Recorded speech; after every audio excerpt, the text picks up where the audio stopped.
mar mondo mi omedgi osara. Ponono winjruok makamage kinde ma counties donjo godo ne jotije mag counties. Onego bed ni keto gi e yo machalo nade mar mondo mi ponono ng'ato kik bed e tich ahinya to ponono gino motimo onge to osara mare bende kik bed ni medo kinde ka kinde mamiyo osara dhi malo to pesa mar dongruok koro bedo matin. Ing'eni mokwongo ok wanyal seyo collective bargaining agreement nekech kidonje tich kata mana ka ma utiyeni. Ing'eni nitie kaka onego bed ni idho ngas bang' ndalo moro kisebedo gi ujuzi, kisebedo gi output mari, tich mitiyo nenore.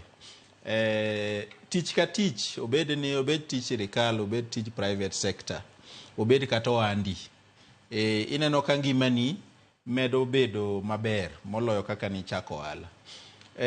Koro gima wanyalo wacho en ni ok ni nekech collective bargaining and winjruok mag jotich gi jok mondikogi. Nekech pile pile pinje duto dongore. Yuto mane county kaka Kisumu yudo higa mokalo sani onego bed ni oingo higa mokalo kata higa machielo cha.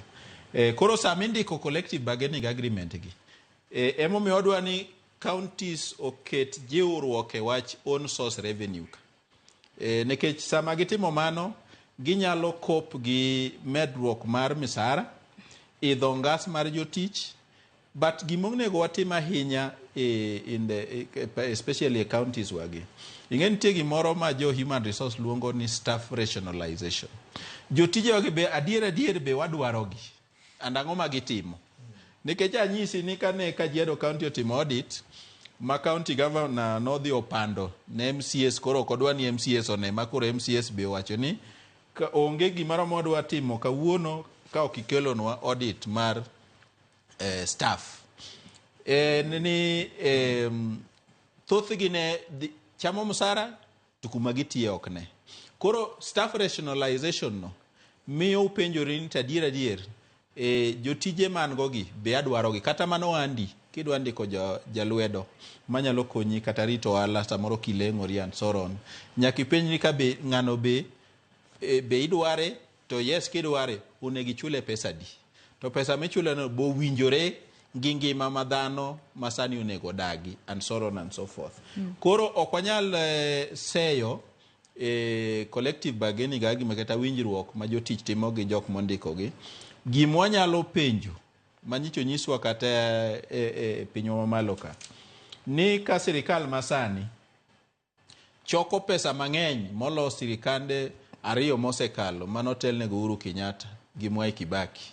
Sirikal masani hola kende oingo mane Uhuru Kenyatta holo gi mane Kibaki holo. To pesa gi be ok ti kodgi e dongruok, to ok ti kodgi e recurrent expenditure. Tiene ni chudo ma pile ka kata ma dwe ka dwe ka. Koro pesa gi dhi kanye? Tiene ni pesa gi ichamogi. Koro kwanyalo keto more accountability e yuto mag sirikal, obed mar sirikal mamalo, obed sirikal ma county, gigi duto ginyalore kendo jotich nyalo chul kaka gine giwinjore ni biro medgi mshahara bang' ndalo ka ndalo. Iwacho kanyo makara ahinya.